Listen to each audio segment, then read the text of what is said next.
La meseta de Giza todavía está fría a esta hora. Antes de que el sol suba del todo, la arena parece inmóvil, como si hubiera decidido guardar silencio. Las pirámides recortan su geometría contra un cielo pálido, y lo único que se mueve abajo es algo que no se ve. Porque hoy, en este mismo lugar, hay equipos que trabajan con una idea sencilla y extraña a la vez. Mirar hacia el subsuelo sin tocarlo, sin excavar, sin abrir nada, como si la tierra fuese un cuerpo y los instrumentos fueran médicos, intentando escuchar lo que sucede por dentro. Algunos usan radar de penetración terrestre, enviando pulsos que rebotan en cambios de densidad.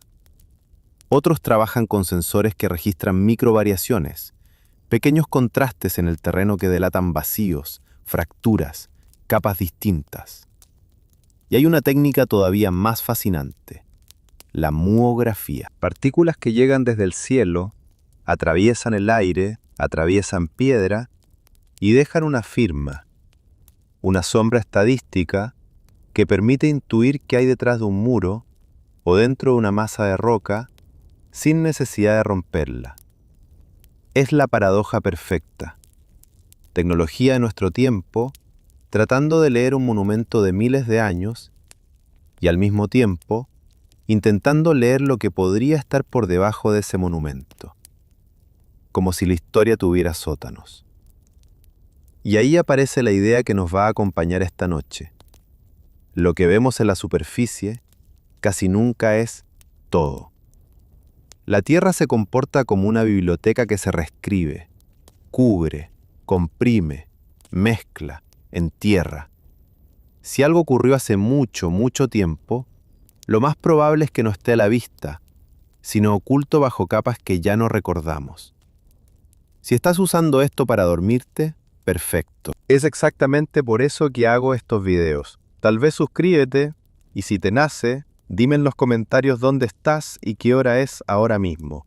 Me encanta revisar y ver, por ejemplo, Caracas en la madrugada, Madrid con la tarde cayendo, La Paz cerca de medianoche, todos conectados en silencio.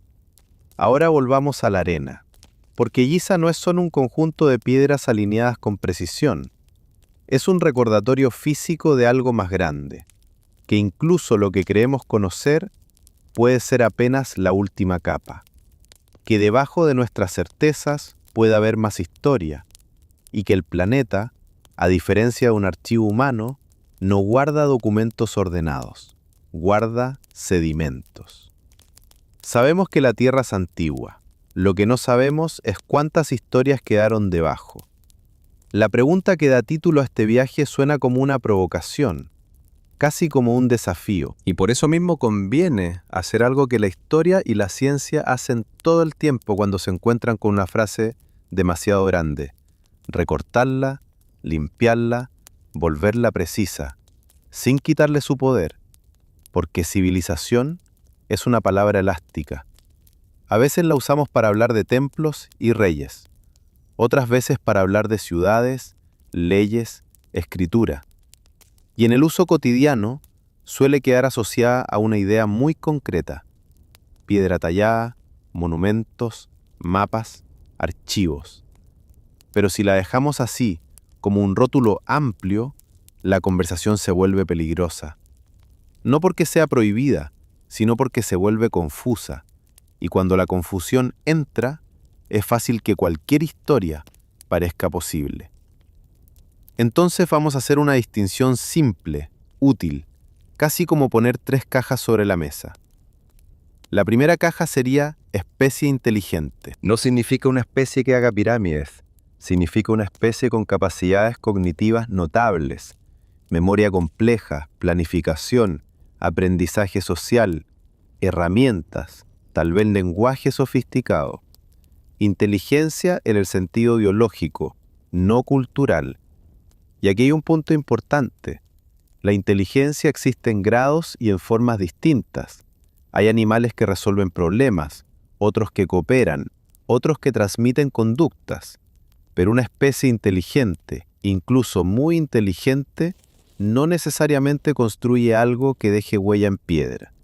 Podría vivir con herramientas perecederas, con madera, fibras, pieles, o con estrategias que no producen monumentos. Podría existir y desaparecer, sin que su paso se convierta en una marca obvia para nosotros. La segunda caja sería sociedad compleja. Aquí ya no hablamos solo de un cerebro, sino de muchos cerebros conectados. Coordinación, roles, reglas, especialización, redes de intercambio, manejo del territorio, capacidad de sostener comunidades grandes sin que todo se desmorone. Una sociedad compleja puede ser agrícola o no. Puede tener jerarquías o ser más horizontal. Puede construir obras visibles o trabajar el paisaje de manera sutil. Canales, caminos, campos elevados, suelos mejorados. Puede ser, en cierto sentido, una civilización, aunque no se parezca a nuestra imagen clásica de palacios y columnas. Y la tercera caja sería civilización industrial. Esta es distinta por una razón. Cambia el planeta de forma medible. No porque sea más inteligente moralmente o espiritualmente, sino porque su forma de obtener energía y materiales deja señales persistentes. Minerales extraídos a gran escala, combustión masiva, alteraciones químicas, producción de compuestos nuevos. Una civilización industrial no solo vive en un entorno, lo transforma de manera rápida, y eso, en teoría, podría quedar registrado en capas de sedimento, en isótopos, en cambios abruptos de composición. Si existió algo así en el pasado remoto, la pregunta no sería ¿dónde están sus edificios?, sino ¿dónde están sus cicatrices geológicas? Ahora, una aclaración que cambia el tono de toda la historia. Primera, no significa la más avanzada. Incluso si alguna vez hubiera existido otra civilización antes de la nuestra, eso no implicaría que fuese superior, ni que tuviera máquinas imposibles, ni que dominara el mundo con tecnologías milagrosas. Podría haber sido más pequeña, más breve, más local. Podría haber sido compleja a su manera, pero frágil. O podría haber sido muy exitosa y justamente por eso muy difícil de detectar, porque aprendió a no dejar una huella brutal. Y en este punto conviene mirar nuestra propia línea de tiempo no como orgullo, sino como escala. Como especie, Homo sapiens lleva aproximadamente 300.000 años sobre la Tierra. Ese número impresiona, hasta que se lo compara con el reloj del planeta. Durante la mayor parte de ese tiempo no hubo ciudades, ni escritura, ni estados. Hubo fuego, sí, hubo herramientas, hubo migraciones, hubo historias dichas en voz baja alrededor de un calor común. Pero la vida cotidiana de nuestra especie fue, durante muchísimo tiempo, la vida de pequeñas comunidades moviéndose, adaptándose, evitando el hambre y el frío. Luego, hace alrededor de 10.000 años, en distintos lugares, aparece algo que cambia la ecuación: la agricultura y el sedentarismo estable. No ocurre de un día para otro ni de un solo modo, pero produce un efecto dominó. Más alimento, más población, más especialización, más necesidad de reglas, más intercambio, y con el tiempo, ciudades. Y finalmente, hace apenas unos siglos, llega la industrialización. Un parpadeo, una transición energética y convierte a la especie en fuerza geológica, capaz de modificar ríos, atmósfera, océanos, suelos. Es tan reciente que todavía estamos viviendo sus consecuencias, aprendiendo, a veces tarde, lo que significa. Esta cronología tiene un efecto curioso. Vuelve plausible una intuición y al mismo tiempo la limita. La intuición es esta. Si en un lapso tan corto pudimos pasar de la caza y la recolección a alterar el planeta, entonces, en un mundo con millones de años disponibles, suena tentador imaginar otros intentos, otros experimentos, otras historias. La limitación es esta otra. Nuestra forma de ser civilización depende de condiciones muy específicas, de climas, de recursos, de estabilidad, de energía disponible, de accidentes, de decisiones. No es una escalera inevitable que cualquier especie sube. Así que la pregunta correcta, la que vale la pena sostener sin caer en fantasías, no es: ¿hubo alguien antes que nosotros con tecnología imposible? La pregunta correcta es más incómoda y más científica. ¿Qué tipos de civilización podrían haber existido y qué tipo de rastros, directos o indirectos, tendrían alguna chance de sobrevivir al trabajo paciente de la Tierra? Para entender por qué esta pregunta es tan difícil, hay que abandonar por un momento la escala humana. La intuición cotidiana nos engaña. Miramos una montaña y sentimos que está ahí desde siempre. Miramos una costa y creemos que el mar la ha respetado durante milenios. Caminamos sobre una llanura y pensamos que el suelo es una especie de escenario fijo. Pero la Tierra no es un escenario, es una máquina lenta, y en esa lentitud hay una fuerza que supera cualquier archivo. Imagina por un instante que el planeta no fuera roca, sino un organismo. Un cuerpo que respira calor desde su interior, que circula materiales, que se repara, que se fractura, que cicatriza. Eso es en esencia lo que ocurre. La corteza, esa piel sólida donde vivimos, no es una placa única. Está fragmentada en piezas enormes que se mueven.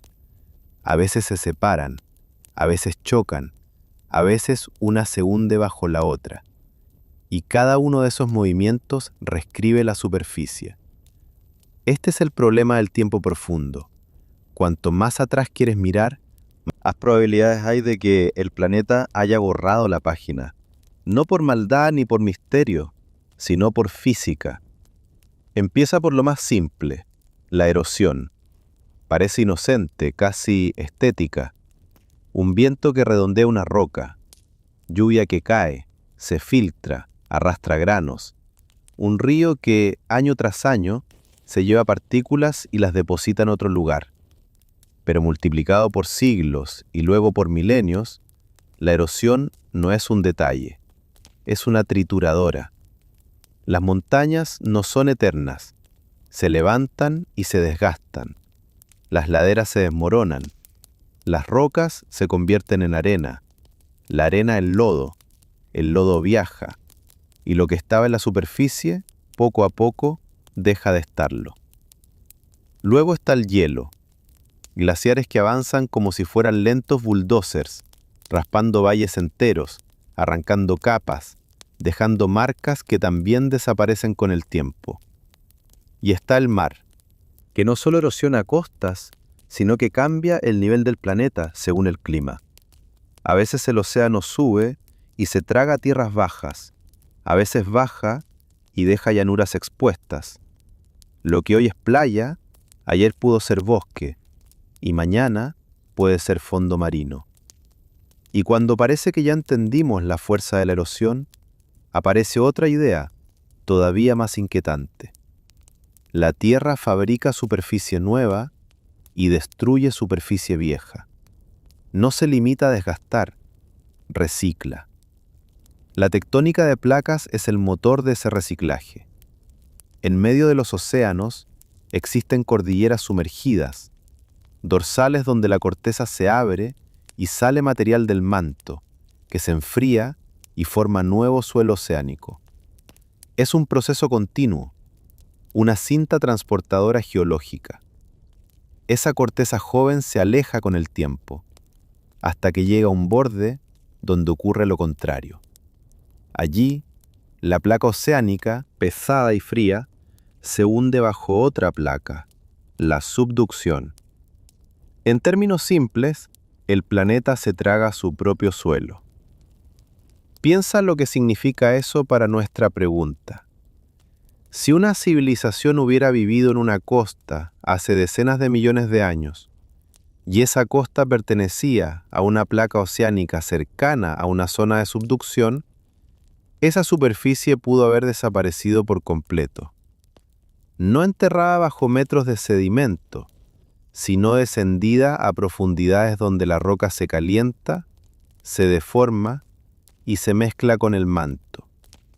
Lo que estaba allí deja de existir como registro y vuelve a ser materia prima. Por eso los fondos oceánicos son, en general, jóvenes en términos geológicos. En la mayor parte del planeta, el suelo oceánico que pisarías si pudieras caminar allí no tiene cientos de millones de años. Ha sido reciclado una y otra vez. Y eso ya es suficiente para entender por qué la evidencia de algo muy antiguo puede ser tan esquiva. A este movimiento se suma el volcanismo.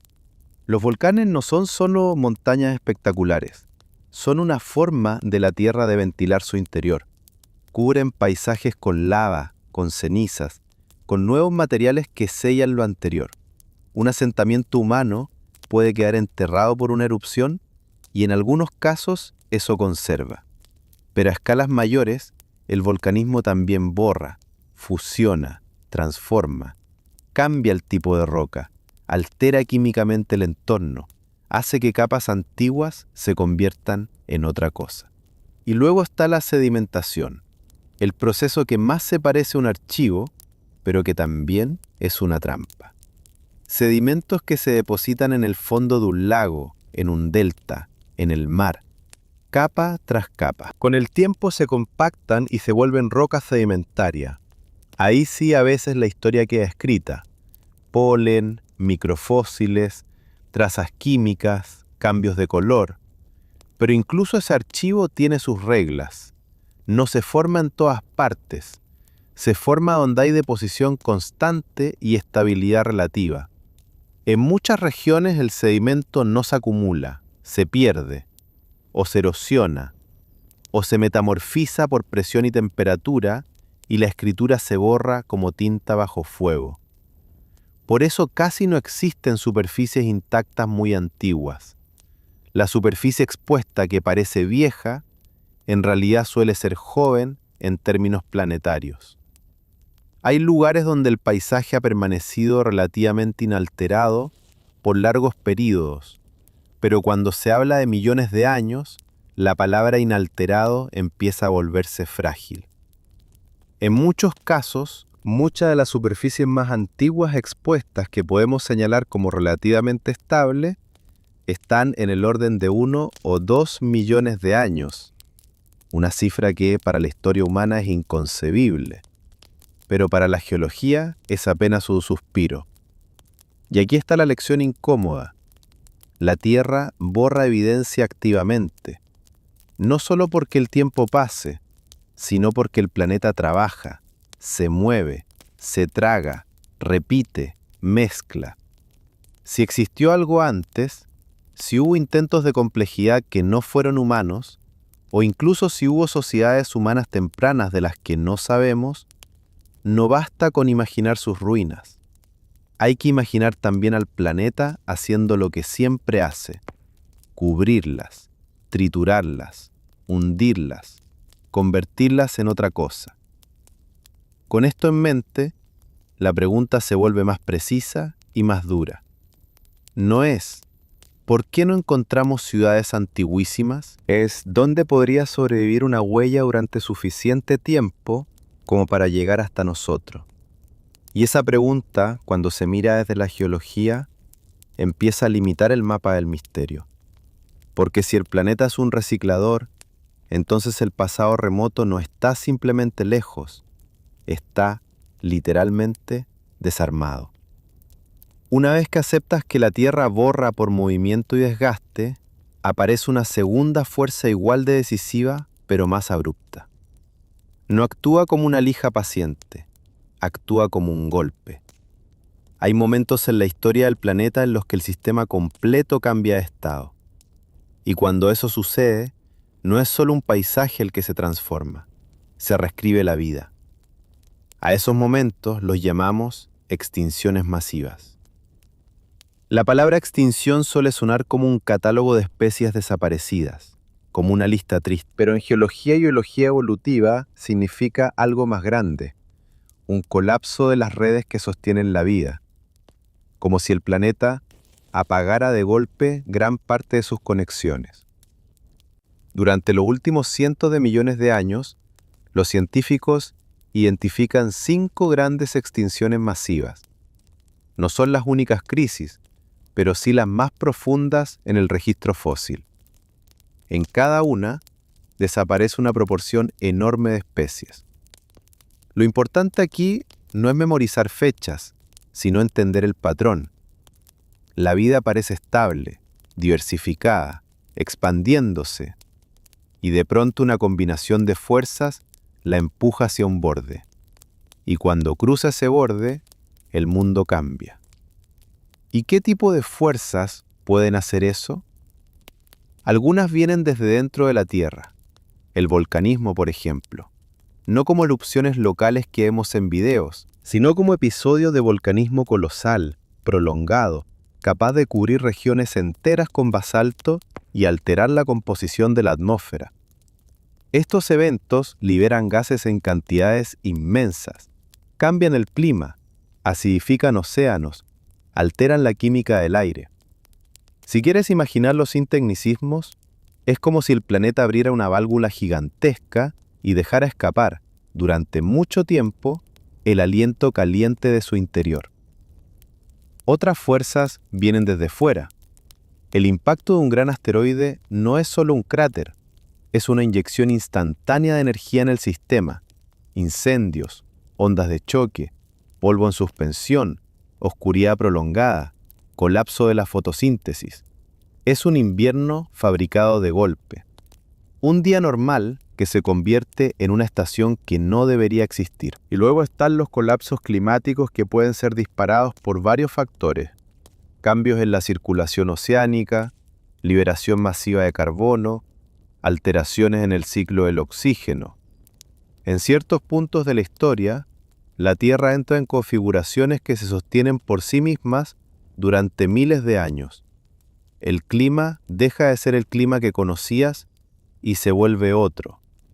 No es hace más calor o hace más frío, es cambian las reglas de la vida. Lo crucial es esto: en una extinción masiva no mueren solo especies aisladas, mueren redes, se rompen cadenas alimentarias, se derrumban ecosistemas, desaparecen especies que no parecían en peligro simplemente porque su mundo, el conjunto de relaciones que las sostenía, dejó de existir. Para entender qué significa un borrador global, basta con mirar 2 casos. El primero es la extinción del Pérmico-Triásico. No es la más famosa en cultura popular, pero sí la más devastadora de las grandes. Al final del Pérmico, la vida era diversa, especialmente en los mares. Y luego ocurre una crisis que, a escala planetaria, es casi un reinicio. Desaparecen la mayoría de las especies marinas y una gran parte de las terrestres. Los ecosistemas se simplifican. Las recuperaciones no son rápidas. La vida necesita muchísimo tiempo para volver a diversificarse. Cuando se habla de este evento, una de las explicaciones principales involucra volcanismo masivo, enormes erupciones sostenidas que habrían liberado gases capaces de disparar calentamiento global, acidificación oceánica y desoxigenación. Traducido, mares con menos oxígeno, un clima que se vuelve extremo y un sistema que entra en crisis en varios frentes a la vez. La vida no colapsa por una sola causa, sino por una tormenta de causas que se refuerzan. ¿Por qué esto importa para nuestra pregunta? Porque si alguna vez existió una sociedad compleja, humana o no humana, que dependiera de ecosistemas estables, de estaciones predecibles, de cadenas alimentarias sostenidas, una crisis de este tipo sería más que una amenaza. Sería una demolición del mundo que esa sociedad necesita para existir. No hace falta imaginar guerras o decadencia cultural. Bastaría con que el soporte ecológico se rompa. El segundo caso Es el impacto de Chicxulub, el que marca el final del Cretácico y se asocia a la desaparición de los dinosaurios no avianos. Aquí la imagen es más clara. Un asteroide golpea lo que hoy es la península de Yucatán, dejando un cráter gigantesco. El impacto levanta polvo, aerosoles y materiales que quedan suspendidos, bloqueando la luz solar. El planeta se enfría. La fotosíntesis cae. Las plantas sufren, y con ellas los herbívoros, y con ellos los carnívoros. No es solo un golpe, es un cambio de escenario. En ambos casos, lo que aparece no es solo una extinción, es una reorganización del planeta. Ahora bien, aquí hay una línea editorial importante y conviene sostenerla con firmeza. Estos eventos no son evidencia de civilizaciones pasadas. Son evidencia de que el planeta puede entrar en crisis globales capaces de borrar casi cualquier cosa que dependa de estabilidad biológica. Es tentador pensar si hubo una civilización, una extinción la borró. Pero la ciencia no funciona con tentaciones. Sin evidencia, esa conexión es un salto. Y nosotros no vamos a hacer saltos.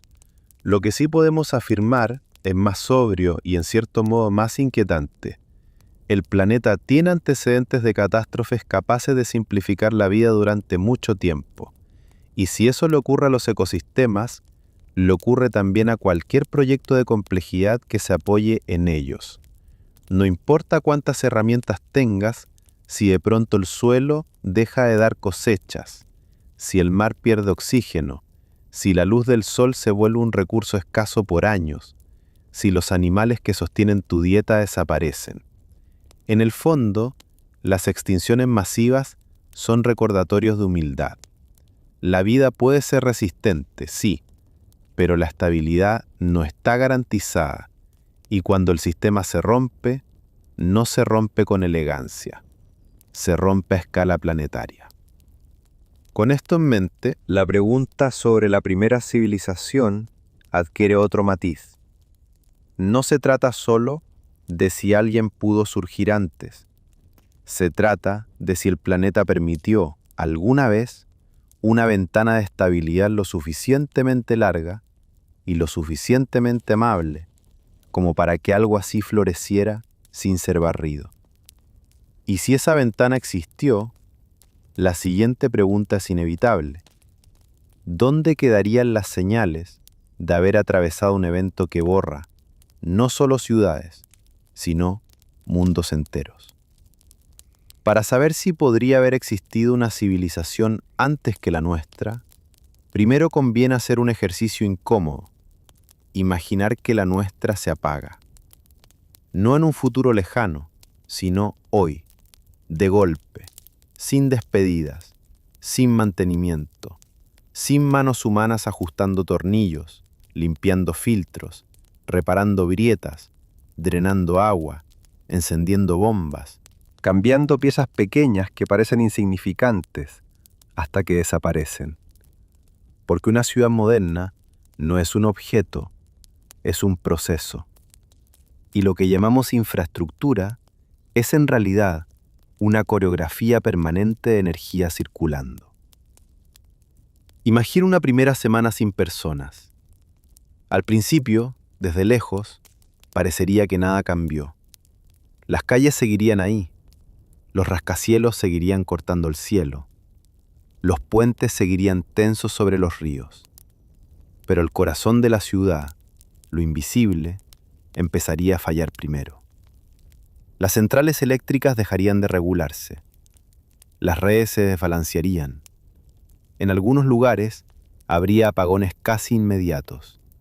En otros podrían mantenerse por inercia un rato, pero sin operadores, sin control, la electricidad no aguanta.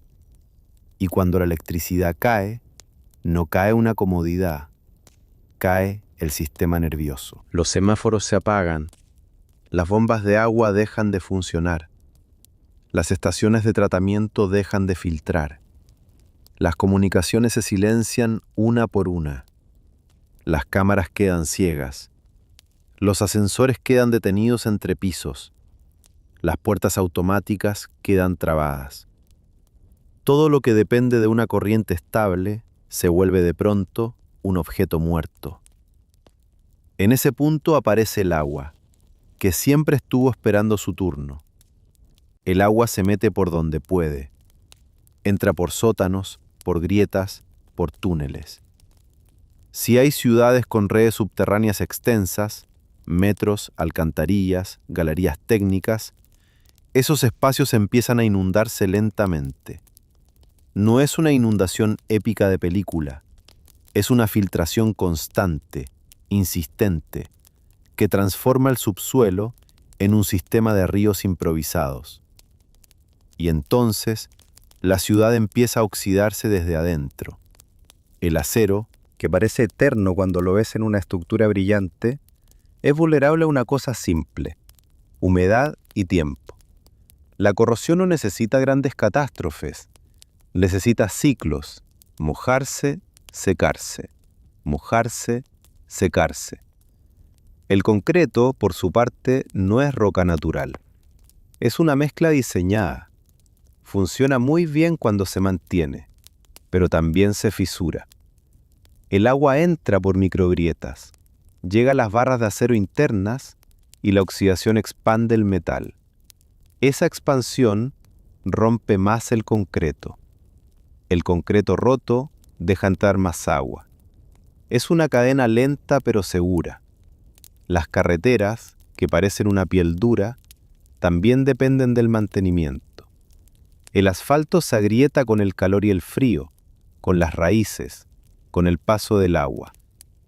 En pocos inviernos, en regiones con congelación, los baches se multiplican. Los bordes se deshacen. Donde antes había una superficie lisa, aparece una mezcla de grietas, charcos y plantas. Y lo que parecía una línea humana sobre el paisaje se convierte en un trazo irregular, cubierto de verde. Los edificios de vidrio son, en cierto modo, los primeros en volverse peligrosos. El vidrio resiste quieto, pero basta con que fallen sellos, que el viento encuentre una rendija, que la humedad se acumule, que una tormenta golpee con fuerza. En algún momento, una ventana cede, luego otra. Y cuando el vidrio se rompe, el interior deja de estar protegido. Entra el agua, entra el frío, entra el calor, entran animales, entran hongos.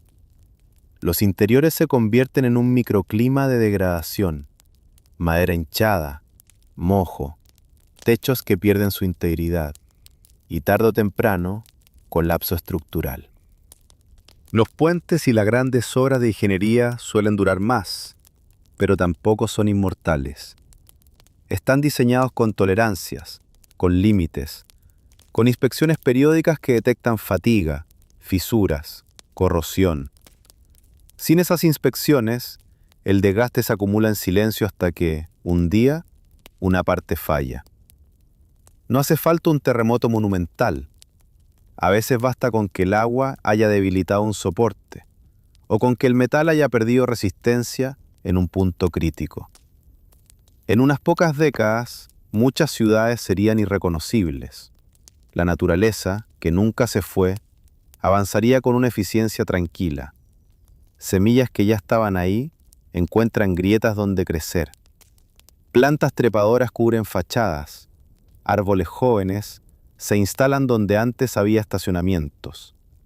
Animales aprovechan espacios vacíos. Insectos colonizan edificios. Y la idea misma de centro urbano empieza a borrarse. Ahora bien, lo que estamos haciendo no es solo un relato.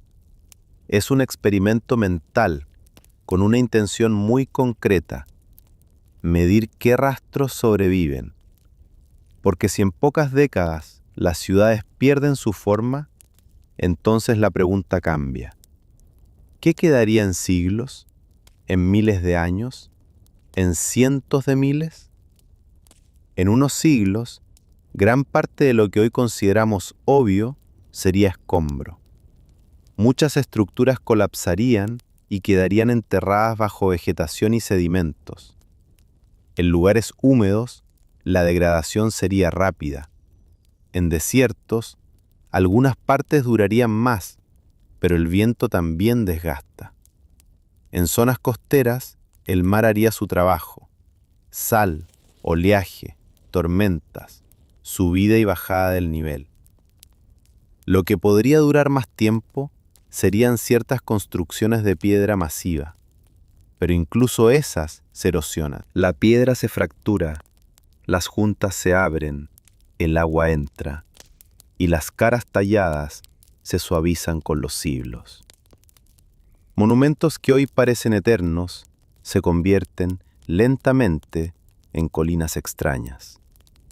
Entonces, ¿qué quedaría realmente como evidencia? Aquí aparecen dos categorías. La primera es física, objetos o materiales que no existían en la naturaleza o que aparecen en concentraciones anómalas. La segunda es química, señales en sedimentos que delatan actividad humana intensa. El plástico es un candidato fuerte en la categoría física, no porque sea indestructible en cualquier condición, sino porque puede fragmentarse y persistir como microplásticos, mezclados con suelos y fondos marinos. A escala geológica, no es que el plástico se mantenga como una botella intacta durante millones de años. Es que puede dejar una huella de partículas, una capa con una firma extraña, polímeros donde no deberían existir. El concreto también deja rastros, pero su destino depende del entorno. Puede convertirse en una mezcla de fragmentos minerales, algo parecido a una roca artificial, que con el tiempo se confunde con sedimentos. El acero tiende a oxidarse y desaparecer como estructura, pero puede dejar manchas, concentraciones de óxidos, improntas. Y luego está lo más interesante, la firma química de una civilización. Fertilizantes alterando ciclos de nitrógeno, cambios rápidos en la composición de carbono por la quema masiva de combustibles fósiles, contaminantes industriales, metales pesados en capas específicas.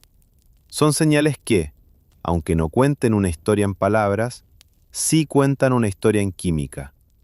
En otras palabras, si alguien en el futuro lejano quisiera demostrar que existimos, probablemente no empezaría buscando una ciudad intacta. Buscaría capas, buscaría anomalías, buscaría un cambio brusco en el equilibrio de ciertos elementos y quizás, con suficiente paciencia, reconstruiría el relato. Aquí hubo una especie que alteró el planeta de forma rápida. Ahora vuelve la pregunta original, pero con una claridad nueva. Si nuestra civilización, que se siente tan sólida, puede volverse ruina en pocas décadas sin mantenimiento, y puede volverse casi invisible en unos pocos millones de años, entonces no es absurdo pensar que otras historias, si existieron, pudieron desaparecer sin dejar un museo de piedras esperándonos. Lo que sí sería absurdo es exigir que la evidencia se vea como la imaginamos. La Tierra no conserva civilizaciones como un vidrio conserva un insecto. La Tierra conserva cuando conserva, como conserva un río, mezclando, enterrando, transformando. Y si algún día alguien buscara nuestra huella, probablemente la encontraría así, no como una ciudad, sino como una capa, como un instante químico, como una firma extraña en el sedimento, una civilización reducida a un rastro. Hay una idea que aparece casi siempre cuando se habla de civilizaciones anteriores o de cualquier forma de vida antigua que no conocemos. Si hubiera existido, ya habríamos encontrado sus restos. Suena razonable. Tiene la lógica de un cajón ordenado. Si buscas y no ves, es porque no está. Pero la Tierra no es un cajón, y el registro fósil, que parece un archivo del pasado, en realidad es un conjunto de accidentes. Para que un ser vivo deje un fósil, no basta con morir. De hecho, lo más probable es que muera y desaparezca sin dejar rastro. El cuerpo se descompone, lo consumen bacterias, hongos, carroñeros, se dispersa, se disuelve, y en cuestión de días, semanas o meses, la materia orgánica se reintegra al ciclo. La naturaleza es eficiente borrando. La fosilización es otra cosa, es un evento raro, un conjunto de condiciones específicas que se tienen que alinear de manera casi improbable. Primero, el cuerpo tiene que quedar cubierto rápido de verdad, no en el futuro. Rápido como para que no lo destruyan el oxígeno, el agua circulante, los organismos que lo consumen. Segundo, ese enterramiento tiene que ocurrir en un sedimento capaz de conservar una impresión, algo que luego se mineralice. Tercero, el lugar tiene que permanecer relativamente estable durante mucho tiempo, sin que la erosión lo destruya y sin que la tectónica lo meta en una trituradora de presión y calor. Y cuarto, millones de años después, alguien tiene que encontrar ese fósil. Es decir, el fósil tiene que sobrevivir, quedar accesible, ser descubierto y ser reconocido. Si lo piensas con calma, es una cadena larga de filtros. Por eso, cuando se calcula la probabilidad real de fosilización, los números son casi absurdos. Para un organismo individual, las chances son mínimas. Hay estimaciones que lo expresan de forma brutal. 1 entre miles de millones para que un hueso cualquiera termine convertido en fósil y llegue a ser encontrado.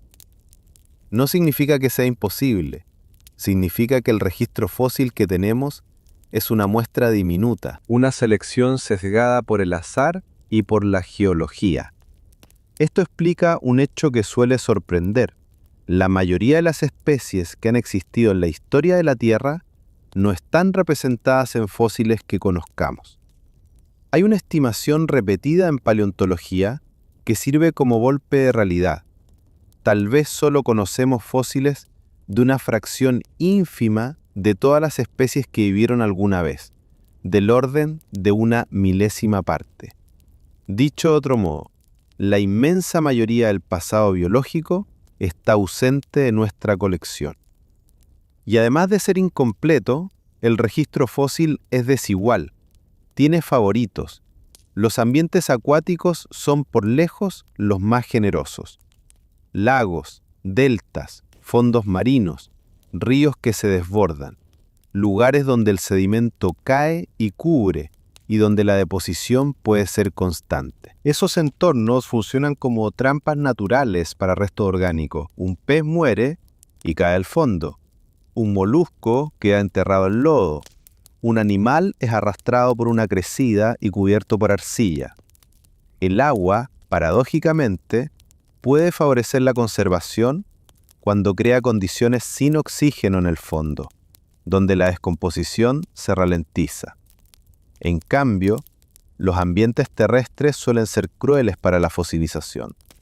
Piensa en una selva, humedad, raíces, hongos, insectos, carroñeros, todo conspira para desarmar un cuerpo rápido.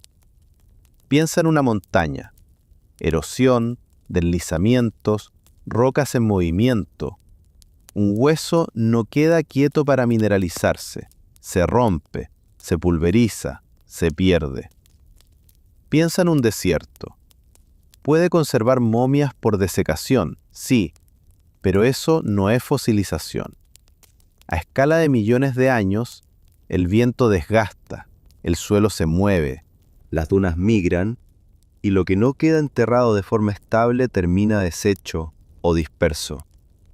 Este sesgo tiene una consecuencia directa.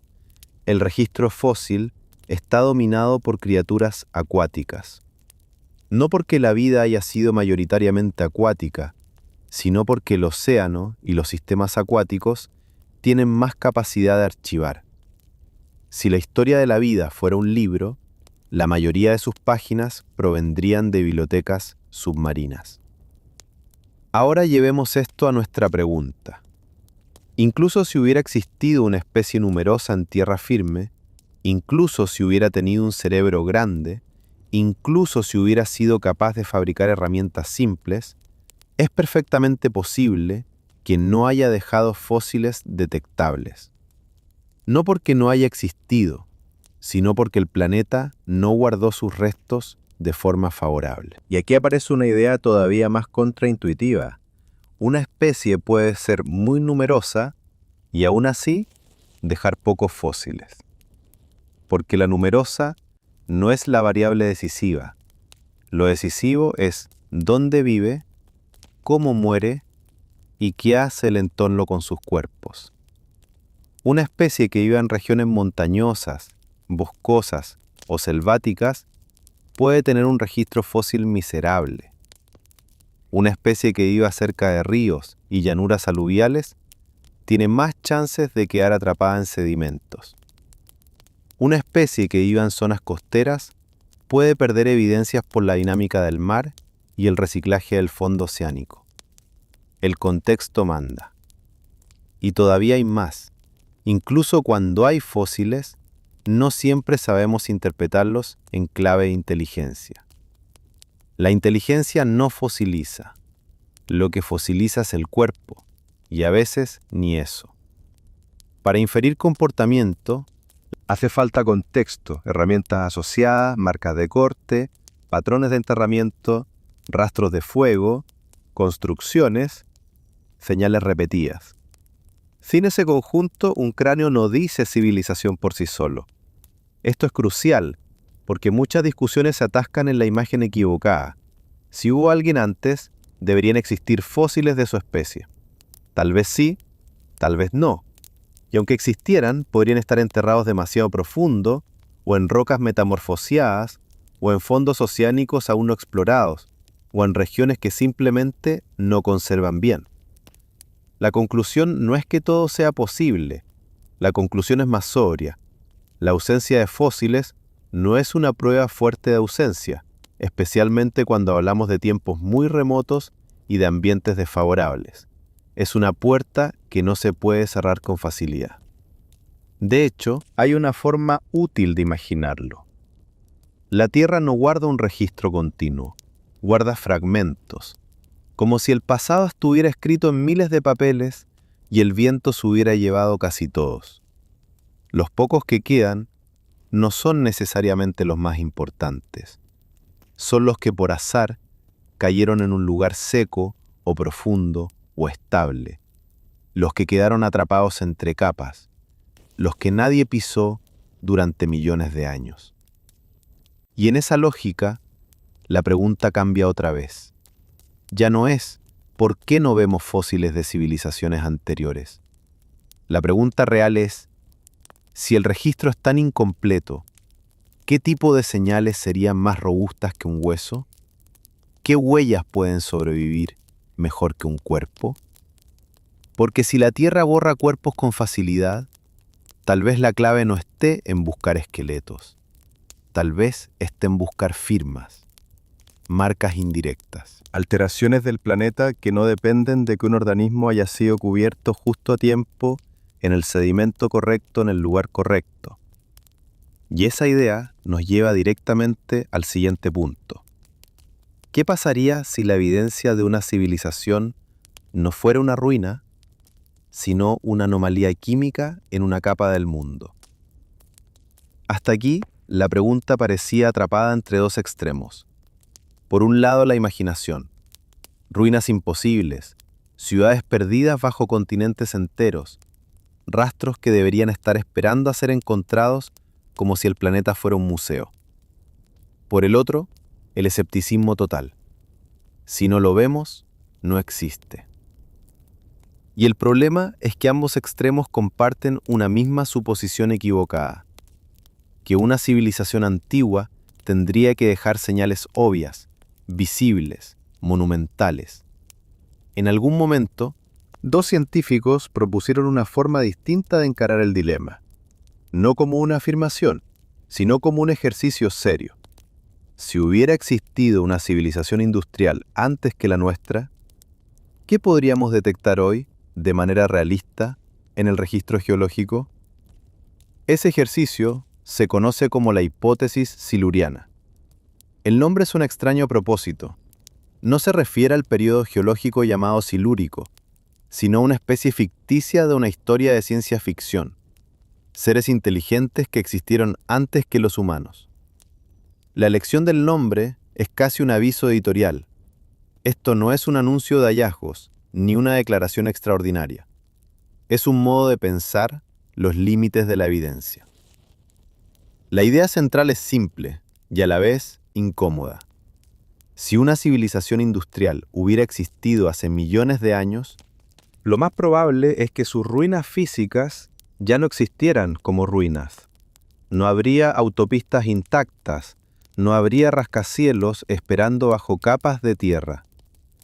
No porque la civilización no pudiera haber sido real, sino porque el planeta no conserva bien ese tipo de cosas a escalas largas. Basta con recordar el experimento mental anterior.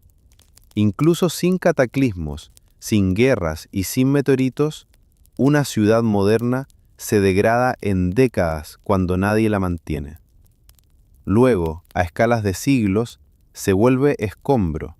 A escalas de miles de años, ese escombro se mezcla con sedimentos y biología. A escalas de millones de años, el trabajo de la erosión, la tectónica y el calor termina por desarmar casi cualquier estructura reconocible. Así que la pregunta cambia. En lugar de preguntar ¿dónde están sus edificios?, la hipótesis siluriana pregunta ¿qué huellas indirectas deja una civilización industrial en el sistema Tierra? Huellas que puedan sobrevivir cuando los edificios ya no están. Aquí aparece un concepto clave que vale más que cualquier ruina. Firmas geológicas. Una firma geológica es un patrón detectable en capas de roca o sedimento, una anomalía que no encaja con el comportamiento normal del planeta en ese período. No es una inscripción en piedra, es una señal química, isotópica o sedimentaria. Algo que si se encuentra, obliga a preguntar, ¿qué lo causó? ¿Por qué una civilización industrial dejaría firmas así? Porque la industrialización no es solo un estilo de vida, es una manera de mover energía y materia a gran escala. Y cuando mueves energía y materia a gran escala, alteras ciclos planetarios. Carbono, nitrógeno, fósforo, metales, compuestos sintéticos, es decir, alteras el metabolismo del planeta.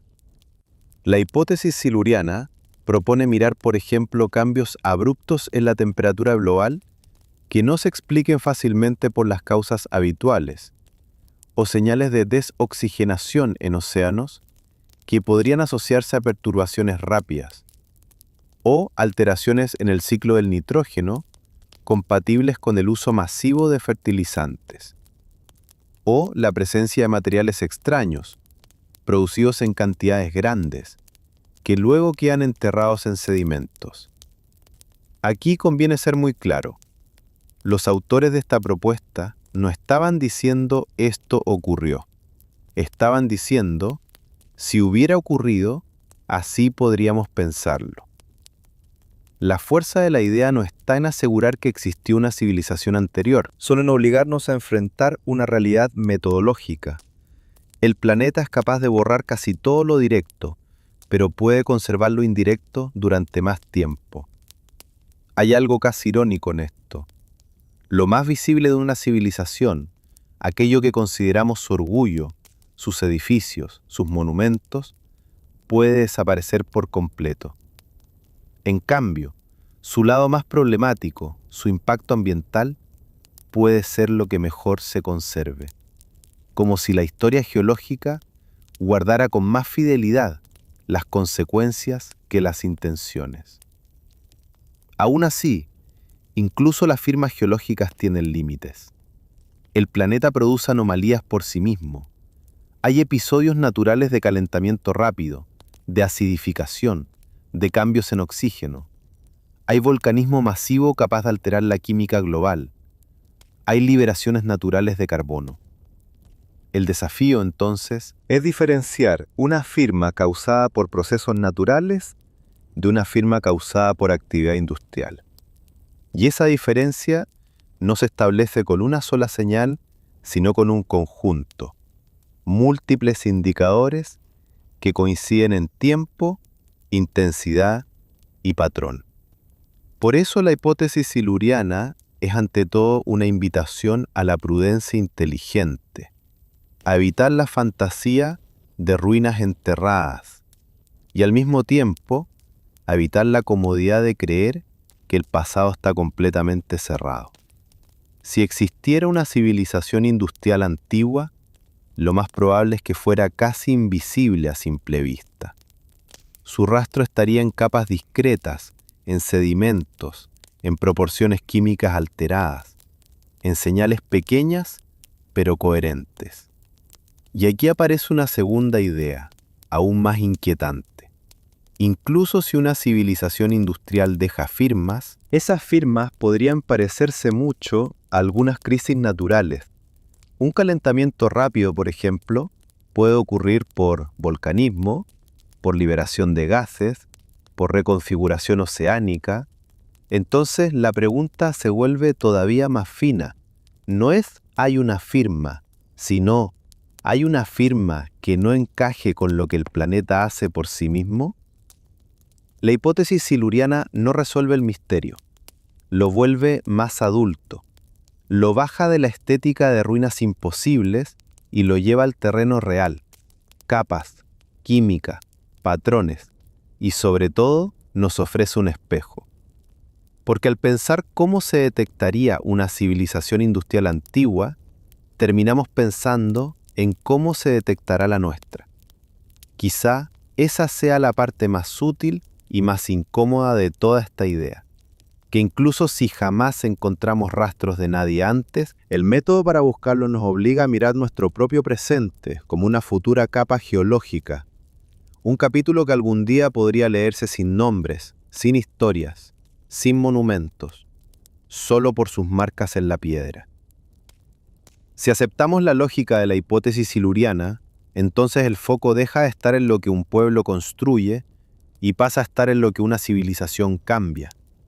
No en la fachada de sus ciudades, sino en su huella en los ciclos del planeta. Y ese cambio se vuelve especialmente interesante cuando pensamos en el lugar más paciente del mundo, los sedimentos. El fondo de un lago, de un delta, del océano, funciona como un cuaderno. No siempre escribe con letra clara, pero escribe, grano por grano, capa por capa. Los sedimentos acumulan polvo mineral, restos orgánicos, microfósiles, partículas arrastradas por ríos, cenizas volcánicas y también, cuando la actividad humana existe, los residuos de esa actividad. Con el tiempo, esas capas se compactan y se vuelven roca. Y ahí, en esa roca futura, pueden quedar registradas anomalías que no se ven desde la superficie. El primer tipo de señal posible es química, y por eso es tan poderosa, porque los elementos y sus proporciones pueden delatar procesos incluso cuando todo lo demás desapareció. Piensa en el nitrógeno. En un mundo sin agricultura industrial, el ciclo del nitrógeno sigue rutas naturales, con ritmos relativamente lentos.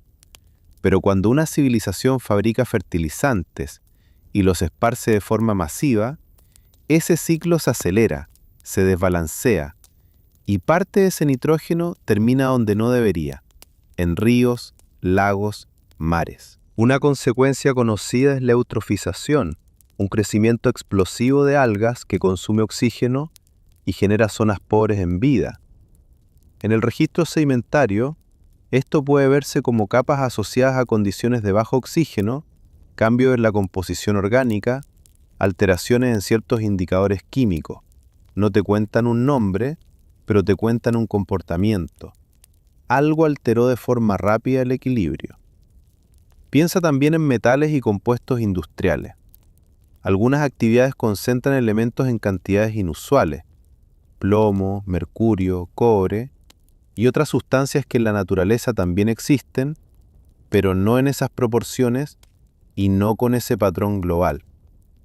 Si el planeta registra un pico sin explicación natural evidente, ese pico se convierte en una pista. Si se liberaran en grandes cantidades por actividad tecnológica, podrían permanecer detectables durante millones de años. Su presencia, combinada con otros indicadores, podría señalar un evento de origen no trivial. Pero aquí hay una sutileza. Incluso un isótopo raro no es por sí solo una prueba de civilización. Podría haber otras fuentes, como eventos cósmicos que depositan material o procesos geológicos excepcionales. Por eso, lo interesante no es la existencia de un elemento aislado, sino el patrón. Un patrón global, coherente, que se alinee con otras señales. La ciencia rara vez se convence por una sola pista. Se convence cuando varias pistas independientes cuentan la misma historia. El tercer tipo de señal es probablemente el más cercano a nuestra vida cotidiana, y por eso resulta perturbador: los plásticos.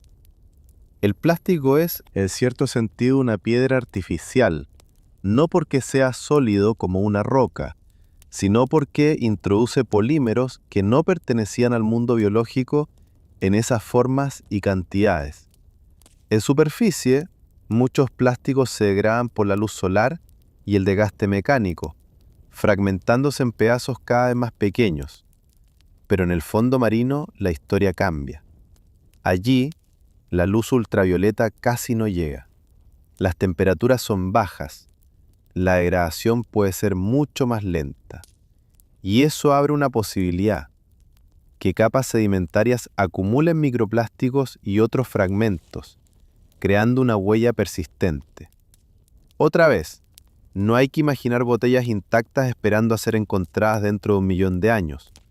Lo que podría quedar es una señal de partículas, una concentración anómala, una especie de polvo sintético mezclado con minerales y restos orgánicos. Con el tiempo esos sedimentos pueden compactarse y convertirse en una roca que contenga pequeñas evidencias de polímeros o de derivados químicos de esos polímeros. Sería una firma extraña, materiales que no encajan con el repertorio natural del período.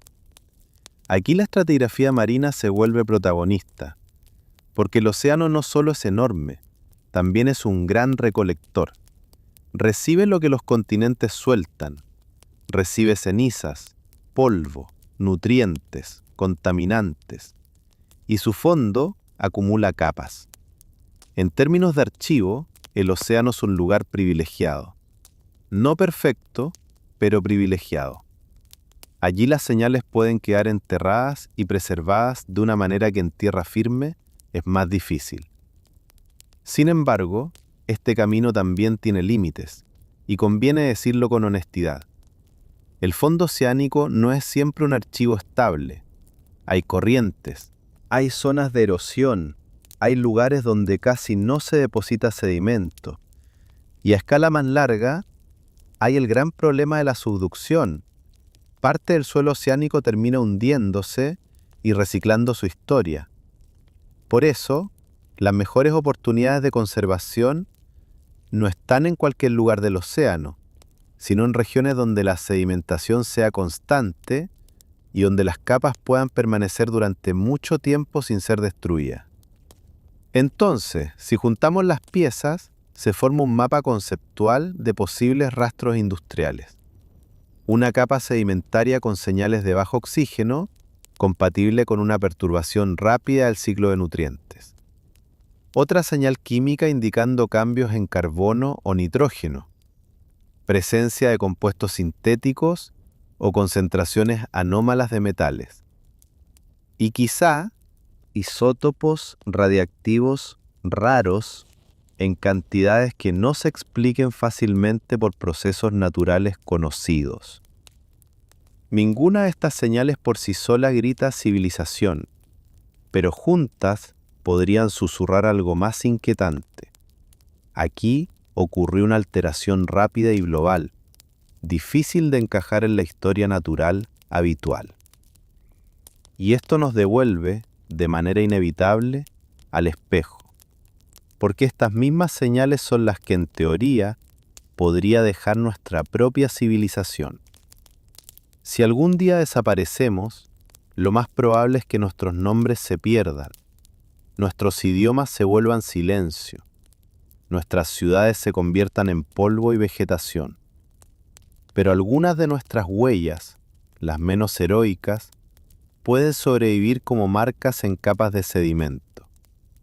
En el futuro remoto, alguien no vería Nueva York o Buenos Aires. Vería una línea delgada en una columna de roca, un cambio abrupto, una anomalía, y quizá con suficiente ciencia llegaría a la misma conclusión que nosotros estamos ensayando ahora, que hubo una época en que una especie modificó el planeta rápidamente. Lo inquietante de este enfoque es que al buscar rastros de civilizaciones anteriores, terminamos definiendo qué cuenta como evidencia. Y esa definición no depende de leyendas ni de intuiciones, depende de algo mucho más frío y más verdadero. ¿De qué cosas puede conservar el planeta cuando ya no queda nadie para contar la historia?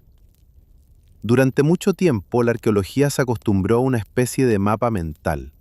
Donde hay piedra visible, hay historia visible.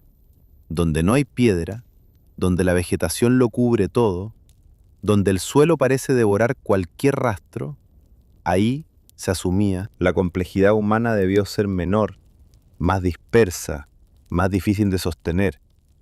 No era una mala intención, era una limitación práctica. Excavar en una selva es lento, caro y muchas veces frustrante. Y cuando el paisaje te devuelve una y otra vez raíces, humedad y barro, es tentador pensar que el pasado también fue así, una vida sin grandes estructuras. El Amazonas fue, quizá, el ejemplo más persistente de esa intuición. Por décadas dominó una idea. La selva era demasiado hostil para sostener poblaciones grandes y organizadas. Se podía vivir allí, sí, pero de manera limitada. Pequeñas aldeas, movilidad constante, una densidad baja. Y cada vez que alguien proponía algo diferente, la selva parecía tener una respuesta preparada. Si hubo ciudades, ¿por qué no las vemos? El giro llegó cuando la tecnología cambió la forma de mirar. No fue magia, ni un descubrimiento accidental de película. Fue una herramienta de medición. Un método que consiste en esencia en lanzar pulsos de luz láser desde el aire hacia el suelo y medir el tiempo que tardan en rebotar. Millones de pulsos. Una lluvia de mediciones que atraviesa huecos entre hojas, se cuela entre ramas y devuelve un modelo del terreno con una precisión que, hasta hace poco, era impensable en selvas densas.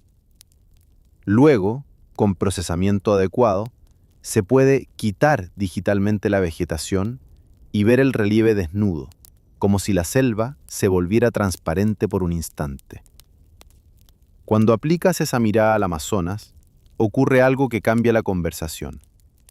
El suelo, que parecía natural, empieza a mostrar geometrías, líneas rectas, terraplenes, plataformas, calzadas elevadas, zonas conectadas por caminos que no siguen el capricho del relieve, sino el diseño humano. Es como si el paisaje, de pronto, revelara una arquitectura escondida a plena vista, pero negada por el verde. Y ahí aparece un caso concreto que es imposible ignorar. La cultura casarábe, en las llanuras de Mojos, en lo que hoy es Bolivia. Lo que muestran los estudios basados en estas mediciones aéreas, especialmente entre 2015 y 2023, no es un par de montículos aislados, es un patrón, un sistema. Se identificaron asentamientos grandes y pequeños conectados por calzadas rectas, a veces elevadas, con estructuras que funcionan como plataformas, espacios ceremoniales y áreas residenciales organizadas. Hay indicios de planificación territorial. No se trata de gente viviendo donde puede, sin orden, sino de comunidades que modifican el entorno para hacerlo habitable, conectable, productivo. No es una ciudad de piedra al estilo clásico, es otra forma de urbanismo, un urbanismo de tierra, de ingeniería del suelo, de manejo del agua, de integración con un paisaje que inunda y se seca según estaciones. Y eso es lo más importante. Lo que se descubrió no solo añade información, cambia el modelo mental. Obliga a aceptar que no ver no era igual a no existir. La selva no era una ausencia de civilización, era una cortina. ¿Por qué no se había visto antes? Primero por la obviedad física. Desde el suelo, en una selva densa, la visibilidad es mínima. Puedes estar parado sobre un terraplén perfectamente construido y aún así no percibir su forma completa. Ves un borde, una pendiente suave, una elevación que parece parte del terreno. Sin la perspectiva amplia, la geometría se disuelve. El ojo humano, a nivel de tierra, pierde el dibujo general. Segundo, por la naturaleza del material. La piedra resiste y se reconoce. La tierra se confunde con la tierra. Un muro de roca grita construido. Una plataforma de suelo compactado, cubierta por siglos de sedimentos, raíces y hojas, susurra. Y la arqueología, durante mucho tiempo, fue más buena escuchando gritos que susurros. Tercero, por la idea previa. Cuando una comunidad científica espera encontrar pequeños asentamientos, interpreta lo que ve con ese lente. Un montículo puede parecer natural. Una zanja puede parecer un cauce antiguo. Un camino recto puede parecer una rareza sin sistema. Hasta que alguien muestra que no son piezas sueltas, sino un tejido repetido en el territorio.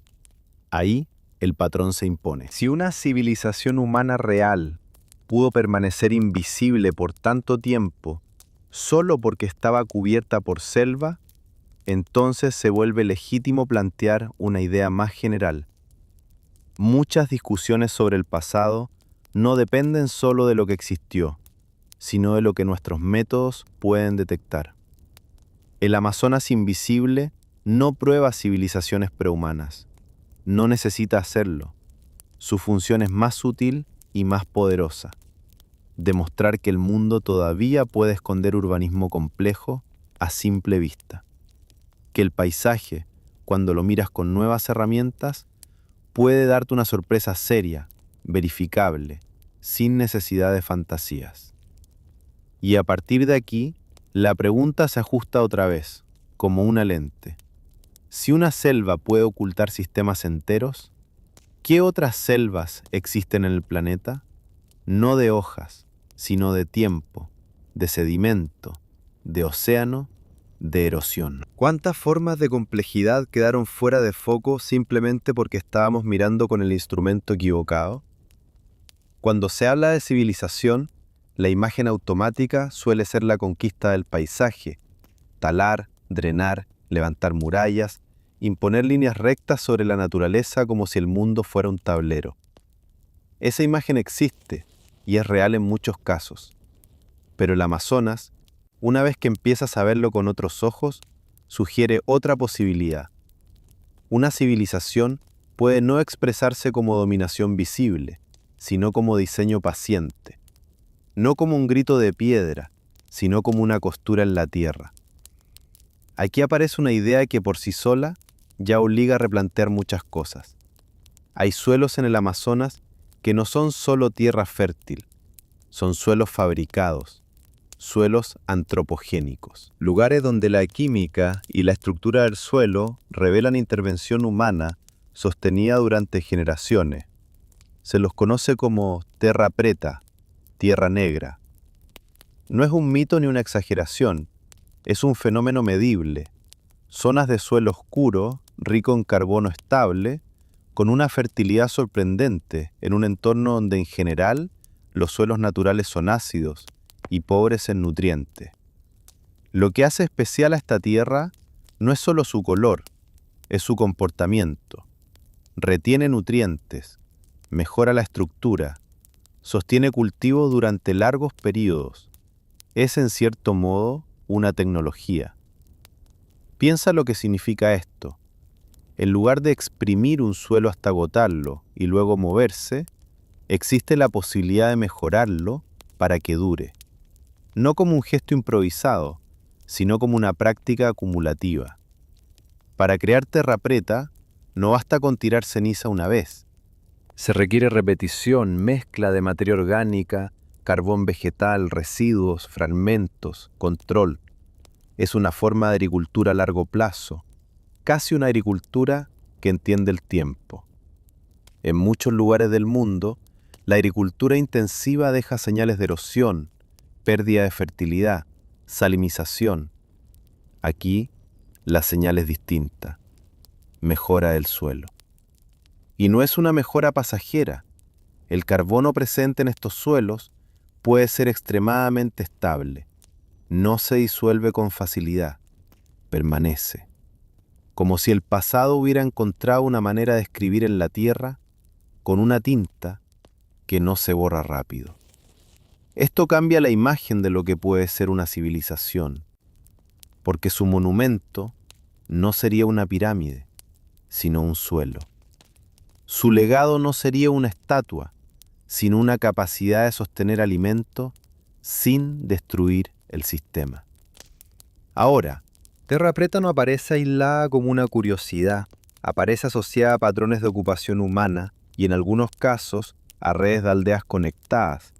Y aquí se une con lo que vimos antes: caminos, calzadas, áreas elevadas, estructuras que permiten habitar zonas inundables. La gestión del agua es clave.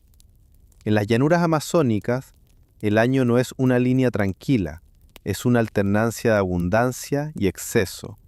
Lluvias, crecidas, suelos saturados. Una vida sedentaria allí requiere estrategias. Diseñar el paisaje puede significar elevar caminos para que no desaparezcan bajo el agua.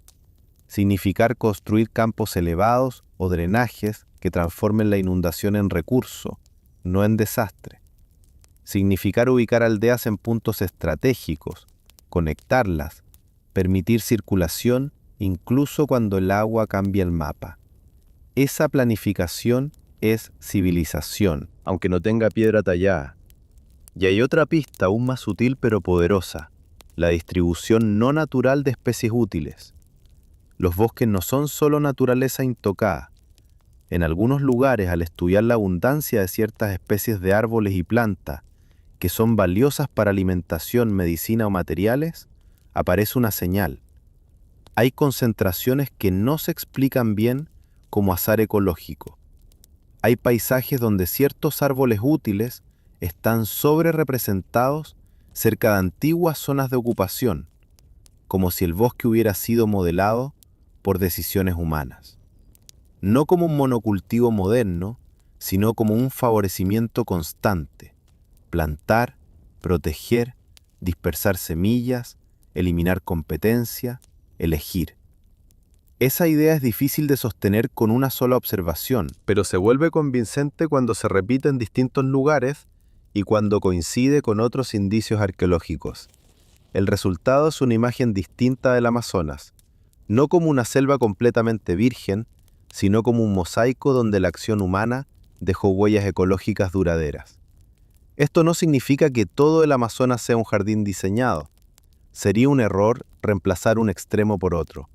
Lo que significa es que, en regiones específicas, hubo formas de manejo del paisaje que la arqueología tradicional no veía porque estaba entrenada para ver piedra y cerámica, no suelos y bosques. Y aquí la pregunta inicial vuelve a aparecer, pero transformada, porque terra preta y los paisajes gestionados nos muestran una forma de civilización que, paradójicamente, puede ser menos visible y más persistente. Menos visible porque no levanta monumentos que se recortan contra el cielo. Más persistente porque altera el suelo y la ecología, y esas alteraciones pueden durar siglos o milenios. En otras palabras, una civilización no tiene por qué conquistar para dejar huella. Puede diseñar, puede integrarse, puede sostener densidades de población importantes sin un colapso inmediato del entorno.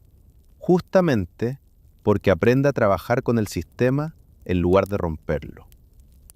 Y si esa idea es cierta para sociedades humanas relativamente recientes, entonces sirve como una lección metodológica para nuestra pregunta mayor.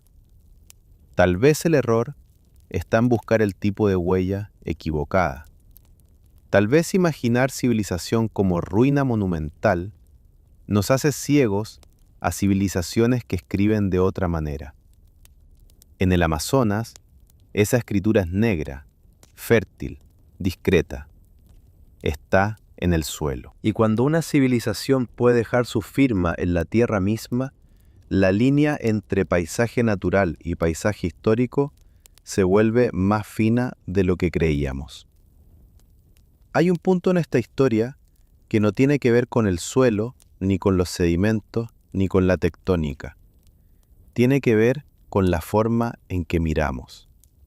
Porque durante mucho tiempo, cuando se decía civilización, no se estaba describiendo solo un tipo de organización humana.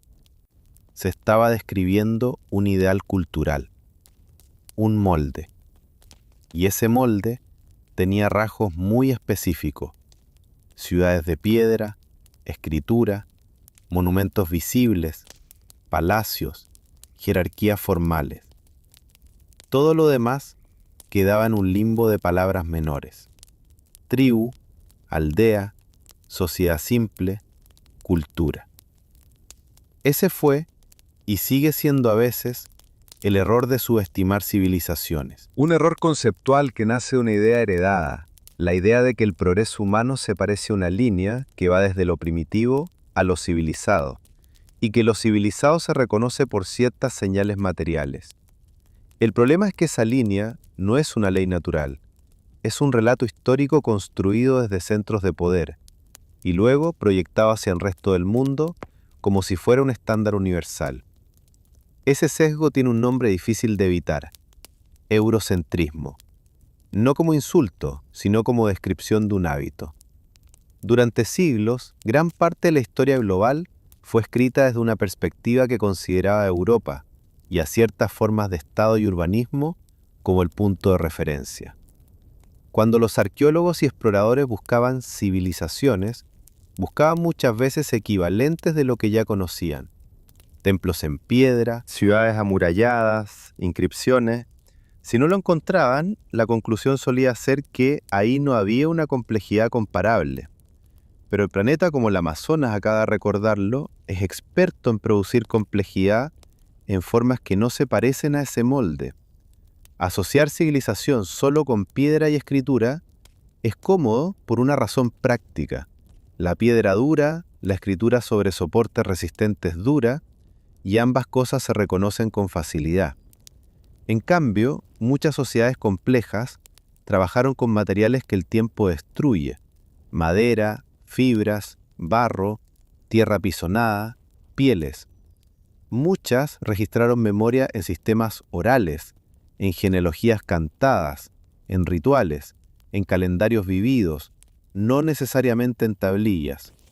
Y muchas organizaron el territorio sin necesidad de levantar un perfil de piedra visible desde lejos. En ese escenario, el registro arqueológico se vuelve injusto. Premia a quienes construyeron con ciertos materiales y castiga a quienes construyeron con otros.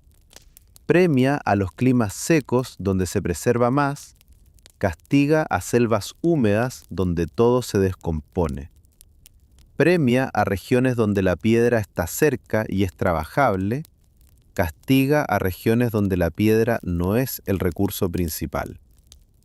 Y si a eso le sumas el hecho de que durante décadas se excavó más intensamente en algunos lugares que en otros, el mapa de civilizaciones conocidas se vuelve también un mapa de prioridades históricas, no solo de realidades antiguas. Por eso es tan importante mirar casos globales de complejidad no monumental. No para decir que todo era una gran civilización, sino para demostrar que la complejidad tiene muchos rostros. Hay sociedades que construyeron grandes centros urbanos con tierra, no con piedra. Sus obras pueden parecer colinas naturales si se miran sin contexto. Sin embargo, esas elevaciones son arquitectura, plataformas, montículos ceremoniales, espacios políticos. Su planificación puede incluir redes de aldeas, mercados, producción agrícola intensiva y control del territorio. Durante mucho tiempo, parte de esa complejidad fue subestimada porque no encajaba con el imaginario de ruinas clásicas. Hay sociedades que organizaron paisajes enteros a través del agua, canales, diques, campos elevados, zonas de cultivo adaptadas a inundaciones. Ese tipo de ingeniería puede ser invisible desde el suelo y, sin embargo, sostener densidades de población notables. En algunos lugares, la clave no era levantar muros, sino domesticar ciclos estacionales. Hay sociedades marítimas que desarrollaron redes de intercambio y navegación sofisticadas, conectando islas y costas a escalas enormes, sosteniendo jerarquías, especialización artesanal y cosmologías complejas, con asentamientos que pueden haber sido principalmente de madera y materiales perecederos. Su poder no estaba en una capital de piedra, sino en controlar rutas, conocimientos del mar, alianzas, intercambio de bienes valiosos y prestigio.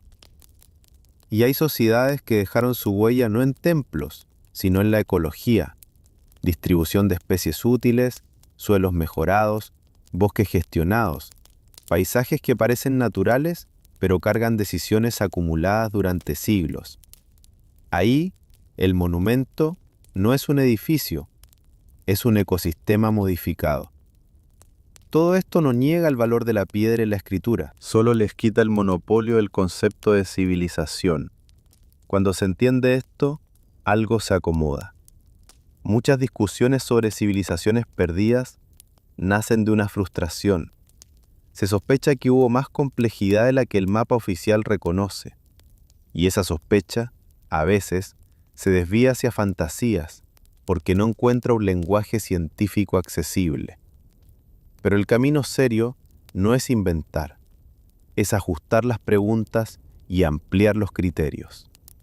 La lección es directa, no se trata solo de qué existió, sino de qué consideramos digno de ser llamado civilización.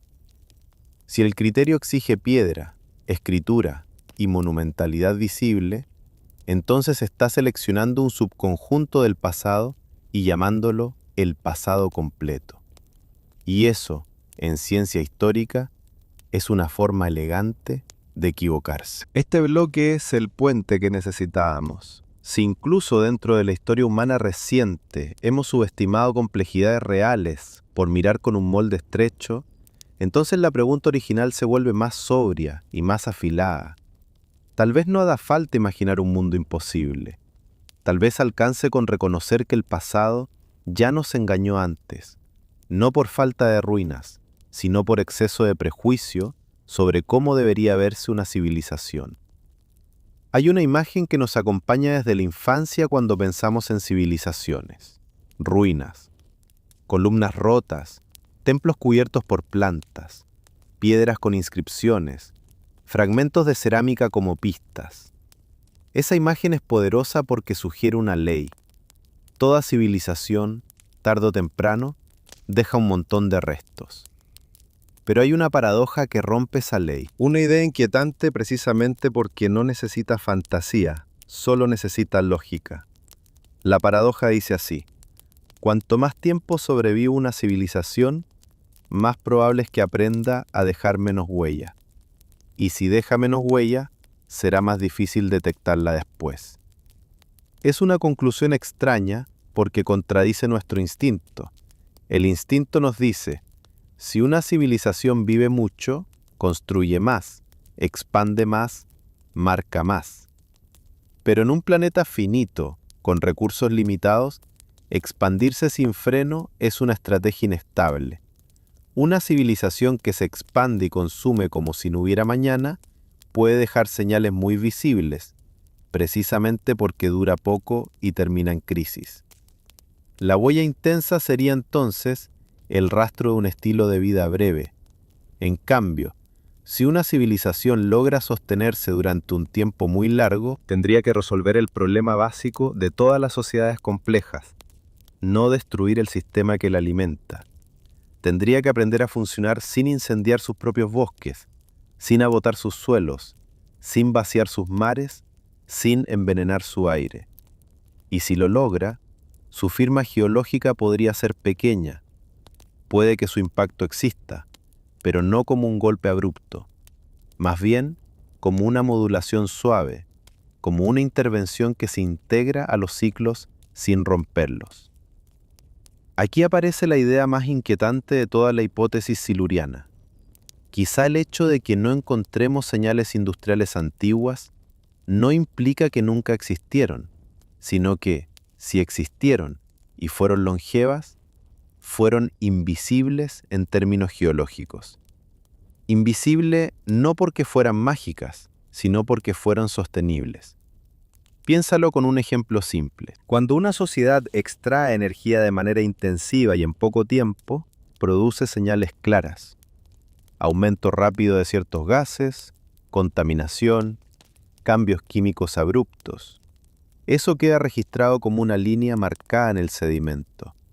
Pero si una sociedad aprende a extraer energía con fuentes que no alteran fuertemente la química global, o a hacerla a una escala moderada, o a cerrar ciclos de materiales sin liberar grandes cantidades de residuos, su señal se diluye. Se confunde con el fondo natural, no porque no exista, sino porque no produce picos. En términos ecológicos, los sistemas sostenibles se caracterizan por estabilidad dinámica, cambios pequeños, retroalimentaciones que amortiguan, diversidad que sostiene resiliencia. Un bosque sano no necesita picos para existir, necesita continuidad. Un río bien gestionado no necesita ruptura, necesita equilibrio.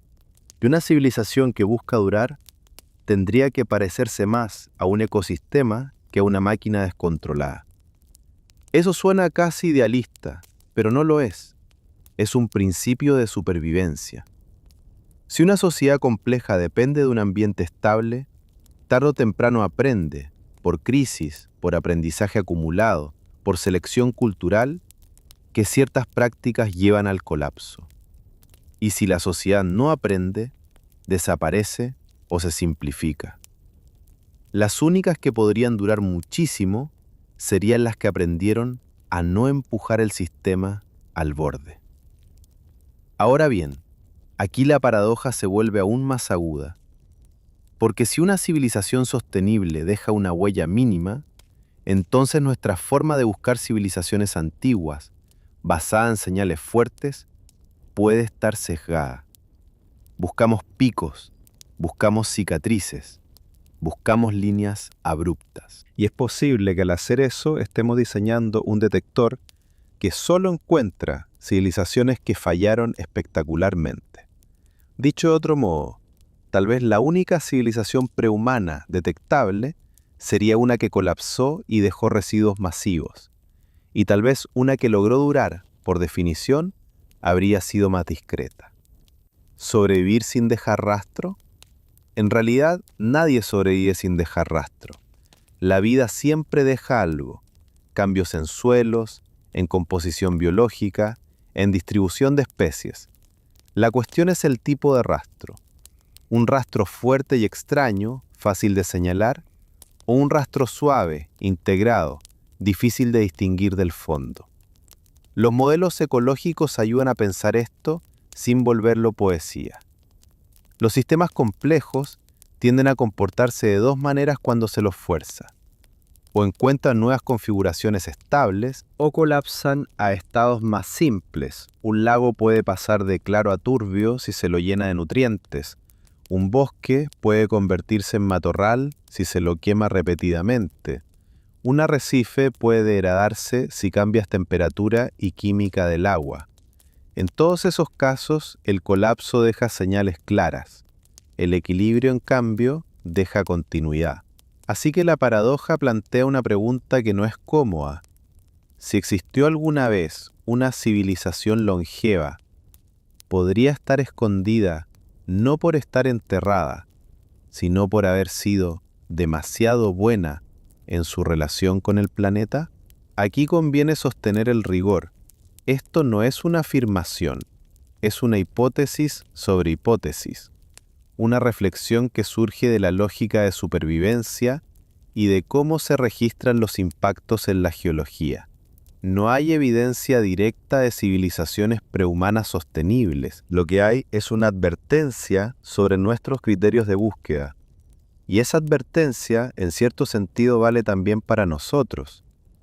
Porque si un día alguien examina nuestras capas geológicas, probablemente nos detecte por algo muy específico, por la rapidez con la que alteramos ciclos, por los picos químicos, por los residuos sintéticos, por las señales de un sistema empujado con fuerza. Nuestra civilización, vista desde lejos en el tiempo, podría parecer una línea abrupta, un salto, una perturbación, y entonces la paradoja se convierte en un espejo moral, aunque no haga falta decirlo en tono dramático. Si lo detectable es lo insostenible, ¿qué tipo de civilización estamos escribiendo en el planeta? ¿Una que grita fuerte y dura poco? ¿O una que aprende a susurrar y durar? La idea más inquietante no es que haya habido alguien antes. La idea más inquietante es que, si lo hubo y lo hizo bien, tal vez jamás lo sabremos. No porque el planeta lo esconda con intención, sino porque el planeta, al conservar señales, favorece las rupturas. Y la continuidad, cuando dura mucho, se confunde con lo natural. Esa es la paradoja de la civilización invisible. La civilización que dura podría ser la civilización que no se ve. Hasta ahora, incluso cuando intentamos ser cuidadosos, hay una sombra que se cuela en la conversación.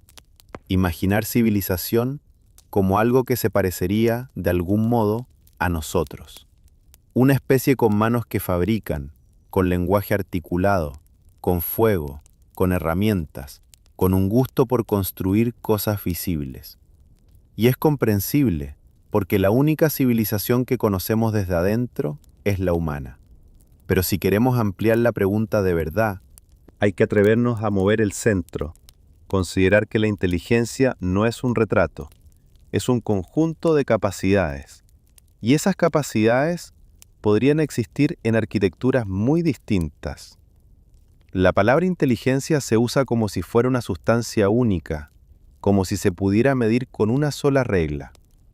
En biología es más útil pensarla como un paquete de funciones: aprender, recordar, predecir, planificar, comunicar, cooperar, resolver problemas nuevos, adaptarse a contextos cambiantes. Una especie puede ser extraordinaria en algunas de esas funciones y más limitada en otras. Y sobre todo, puede ser inteligente de maneras que no se traducen en monumentos. Parte del problema es cultural. Nuestra definición cotidiana de inteligencia está ligada a lo que valoramos: hablar, escribir, construir, calcular, dominar el entorno. Pero la evolución no busca esos objetivos. La evolución produce soluciones que funcionan para sobrevivir y reproducirse. Si una solución cognitiva permite prosperar sin necesidad de herramientas complejas, esa solución es perfectamente válida. Y si una solución produce una forma de vida coordinada, estable y eficiente, puede ser más exitosa que una inteligencia espectacular, pero frágil. Aquí es donde la neurobiología comparada se vuelve reveladora. Cuando se comparan cerebros de especies distintas, se descubre algo incómodo. No hay un único camino hacia la complejidad. Sí, el cerebro humano es grande y tiene características particulares, pero el tamaño no lo explica todo. La densidad neuronal, la organización de circuitos, la conectividad, el tipo de aprendizaje y la flexibilidad conductual importan tanto como el volumen. Y además, el cerebro no es el único lugar donde vive La inteligencia. En algunas especies, la inteligencia emerge en la interacción entre individuos, en la cultura transmitida, en la estructura social, en la memoria colectiva. Incluso, dentro de los vertebrados, hay ejemplos de sofisticación cognitiva en cerebros que no se parecen al nuestro. Y si salimos de los vertebrados, el panorama se vuelve aún más extraño. Existen sistemas nerviosos distribuidos, soluciones que no están centralizadas en una estructura única. Eso no significa que cualquier cosa sea civilización. Significa que nuestra intuición visual de así debería verse una especie inteligente puede ser un filtro demasiado estrecho. Otro punto clave: grandes cerebros no son el único camino porque la inteligencia tiene costos. Un cerebro consume energía, mucha. Mantener tejido nervioso complejo exige calorías, exige alimentación constante, exige estrategias. En un entorno donde la energía es escasa o impredecible, un cerebro enorme puede ser una desventaja. Así que, si una especie prospera durante millones de años, podría hacerlo con una inteligencia más eficiente, más específica, más adaptada, sin necesidad de alcanzar un pico de cognición como el nuestro. Y aún así, podría desarrollar comportamientos que, vistos desde lejos, serían impresionantes. Cooperación avanzada, transmisión cultural, construcción de estructuras simples, uso de herramientas perecederas, manipulación del entorno a pequeña escala, domesticación de ciclos ecológicos. Todo eso puede ocurrir sin dejar ruinas. Aquí aparece el límite de nuestra definición cultural de civilización. Tendemos a equiparar civilización con objetos, ciudades, escritura, arquitectura. Pero una forma de inteligencia no humana podría organizarse alrededor de otras cosas: control del territorio sin construcción permanente, redes sociales complejas sin monumentos, tecnologías basadas en biología en lugar de metal o piedra, uso del entorno de manera reversible. Incluso podría existir una sociedad que, por razones ecológicas o evolutivas, evite dejar rastros duraderos. No porque sea moralmente superior, sino porque su estrategia de supervivencia no depende de acumular objetos. Esto no es una invitación a imaginar criaturas fantásticas, es una invitación a reconocer el sesgo. Cuando decimos civilización, estamos usando un concepto humano para describir un espectro de posibilidades biológicas. Y si lo hacemos sin cuidado, terminamos buscando señales demasiado específicas: cerámica, piedra tallada, minería, caminos. Señales que solo existen si la inteligencia tomó un camino particular. La evolución cognitiva, vista en escala profunda, muestra otra cosa. La inteligencia no aparece de golpe como una corona. Aparece en gradientes, en presiones ambientales, en oportunidades. Aparece y desaparece. Se reorganiza, cambia de soporte. Y eso implica que pudo haber existido en la historia de la Tierra una variedad de inteligencias que no encajan con nuestra narrativa de progreso, y aún así fueron reales. Lo importante, en términos metodológicos, es separar dos preguntas que a menudo se mezclan. Una es: ¿hubo una civilización industrial antes que la humana? Eso requiere evidencias muy específicas. La otra es: ¿hubo formas de inteligencia no humana con organización social compleja antes o aparte de nosotros?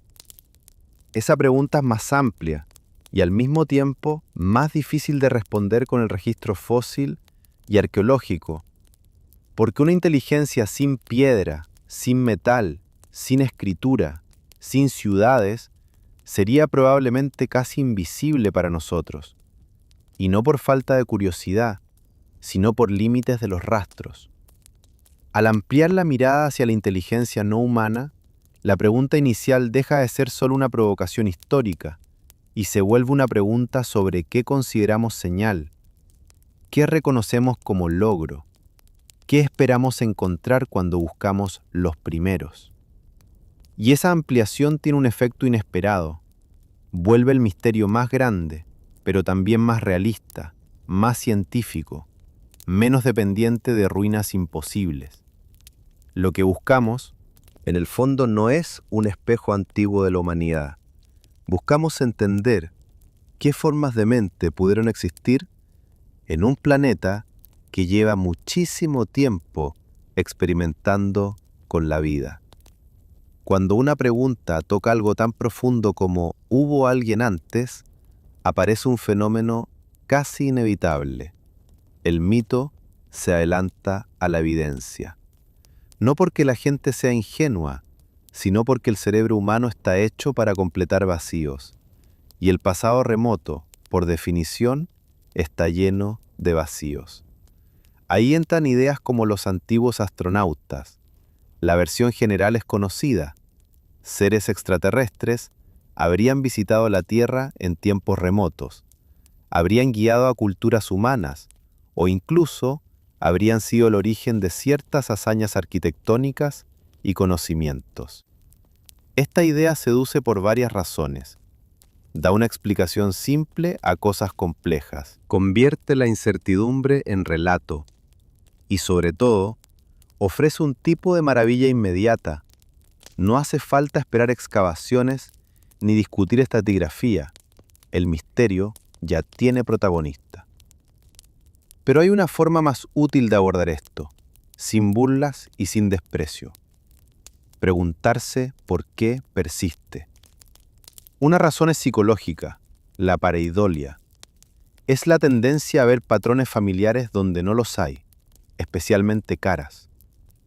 Es un mecanismo normal del cerebro. Preferimos equivocarnos viendo una cara en una piedra que no ver una cara real cuando sería importante. Ese sesgo, que en la vida cotidiana es inofensivo, se vuelve explosivo cuando se aplica a imágenes borrosas, sombras, relieves erosionados. El caso más famoso es la llamada cara de Marte. En los años 70, una sonda fotografió una formación en la región de Sidonia y por la baja resolución y el ángulo de luz, el relieve parecía un rostro enorme. La idea se propagó rápido. Para algunos era una escultura, para otros una señal.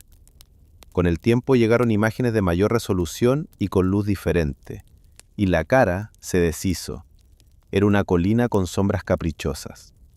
No fue un engaño deliberado, fue un ejemplo perfecto de cómo una mente humana, al ver una silueta sugerente, hace el resto del trabajo. Otra razón por la que estas ideas persisten es cultural. Hay una atracción por la explicación extraordinaria, sobre todo cuando el conocimiento histórico es desigual o cuando una cultura es presentada como incapaz de sus propios logros. Y ahí aparece un problema serio. Muchas teorías de antiguos astronautas terminan insinuando, a veces sin decirlo, que pueblos no europeos no pudieron haber construido lo que construyeron. Esa insinuación no solo es científicamente pobre, también es injusta con la capacidad humana real.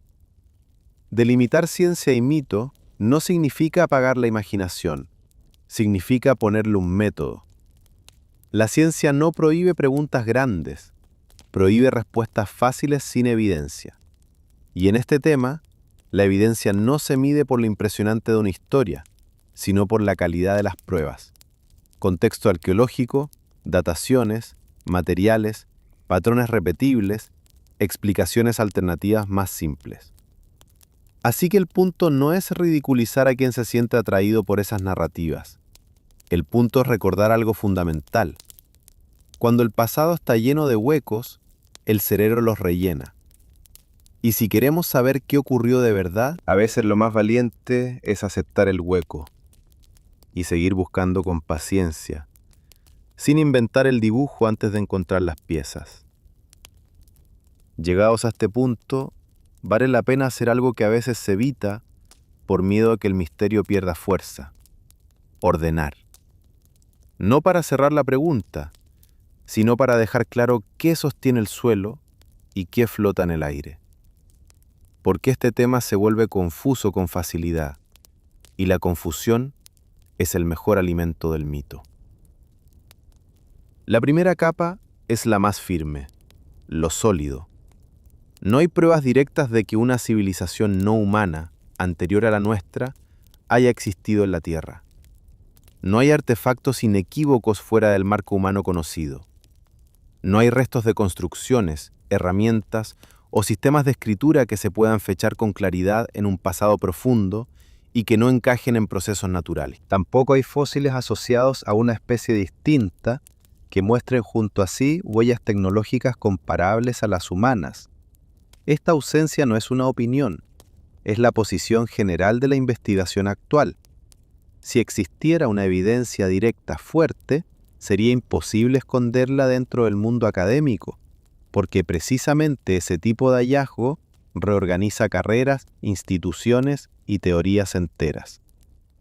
La segunda capa es más delicada, pero no es fantasía. Lo plausible. Es plausible que hayamos subestimado una y otra vez la complejidad de sociedades humanas reales debido a sesgos de preservación y de mirada. El Amazonas es un ejemplo reciente y potente.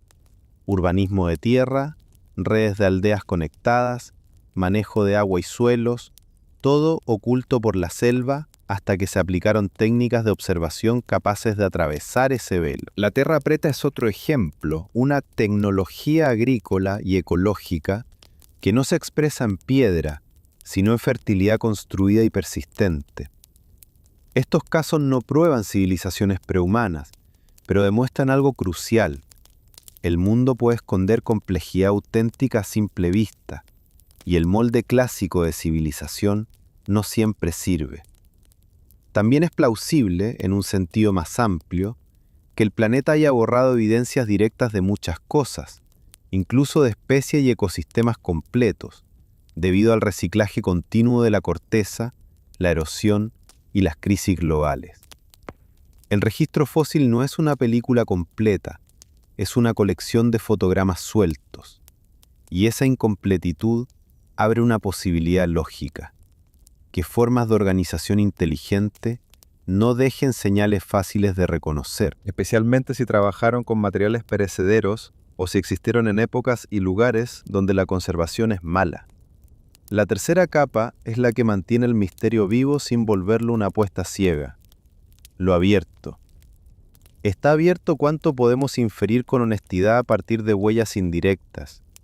La hipótesis siluriana, por ejemplo, no es una afirmación de que hubo una civilización industrial antigua, es una propuesta metodológica para pensar qué señales podrían sobrevivir cuando las ruinas ya no existen. Cambios químicos en sedimentos, patrones globales en ciclos de nutrientes, presencia de compuestos inusuales, firmas radiactivas raras. Todo eso, en teoría, podría indicar actividad tecnológica, pero también puede tener explicaciones naturales. El desafío es distinguir, y distinguir en este terreno requiere múltiples líneas de evidencia alineadas, no una sola señal aislada. También está abierto, en un plano más conceptual, qué formas de inteligencia podrían existir sin producir lo que nosotros llamaríamos civilización.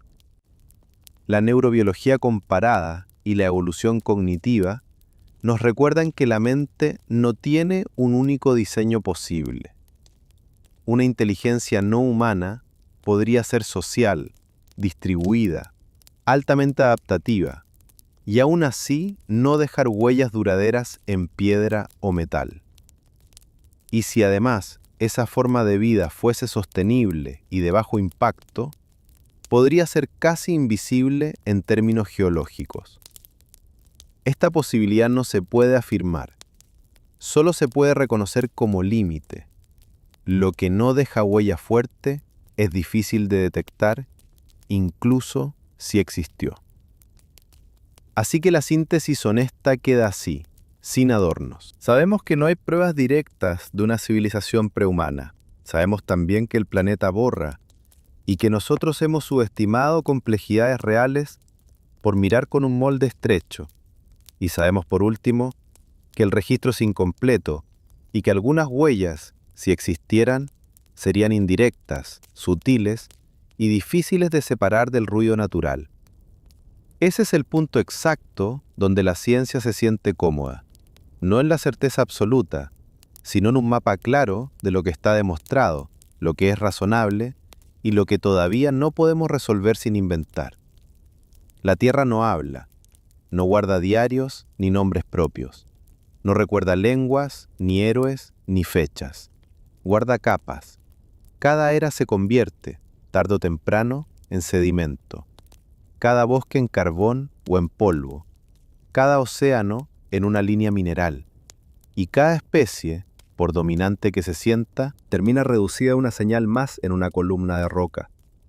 Quizá eso sea lo más sobrio de todo este recorrido. No saber si hubo alguien antes. Saber que, si lo hubo, el planeta lo absorbió con la misma indiferencia con la que absorbe todo.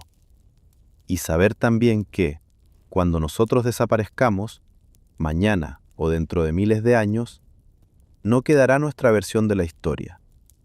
Quedarán rastros, cambios químicos, una capa distinta. La Tierra es un testigo silencioso, pero no es un narrador. No cuenta intenciones, solo registra consecuencias. Y entonces la pregunta final no es solo hacia atrás, es hacia adelante. Si alguna vez hubo otros, ¿qué habrán aprendido? ¿Y qué podemos aprender nosotros antes de convertirnos también en una capa más? Buenas noches.